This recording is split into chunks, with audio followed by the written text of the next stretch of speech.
ಪೃಥುವಿನ ಜನನ ಹೇಗಾಯ್ತು ಅಂತ ನಾವು ನೋಡೋದಕ್ಕೆ ಹೋದ್ರೆ ತಂದೆಯ ಬಲಗೈ ಅದನ್ನ ಅರ್ದು ಅದರಿಂದ ಈತನಿಗೆ ಜನ್ಮ ಸಿಗತ್ತೆ ಅನ್ನುವಂಥದ್ದು. Can we link this to the knowledge of stem cells ಅವಾಗಲೇ ಇತ್ತು ಅಂತ ಹೇಳ್ಬಹುದಾ?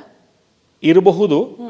ಅವನ ಕಥೆನ ನೋಡ್ತು ಅಂತಂದ್ರೆ ಅವನ ತಂದೆಯ ದೇಹವನ್ನ ಅರೆದು ಅದರ ಬಲಗೈಯಿಂದ ಇವನು ಬಂದ ಅಂತ ಹೇಳಿ ಉಲ್ಲೇಖ ಇದೆ. ಹಿನ್ನೆಲೆ ನಾವೇನು ನೋಡ್ಬೇಕಂತಂದ್ರೆ, ಈಗಿನ ಕಾಲದಲ್ಲಿ ನಾವು ನೋಡ್ತಾ ಇತ್ತು ಅಂತಂದ್ರೆ, ನೀವು ನೋಡಿರ್ಬೋದು, ಫಸ್ಟ್ ಆಗಿ ಒಂದು ಮೇಕೆಯನ್ನ ಕ್ಲೋನ್ ಮಾಡ್ತಾರೆ, ಡಾಲಿ ಅಂತ ಹೇಳಿ. ತಾಯಿಯ ಒಂದೇ ಒಂದು ಸೆಲ್ಲನ್ನು ತಗೊಂಡು ಅದನ್ನೇ 2 ಆಗಿ 4 ಆಗಿ 6 ಆಗಿ ಮಾಡಿ ಇನ್ನೊಂದು ಮೇಕೆಯನ್ನು ಉಂಟು ಮಾಡಿದ್ರು.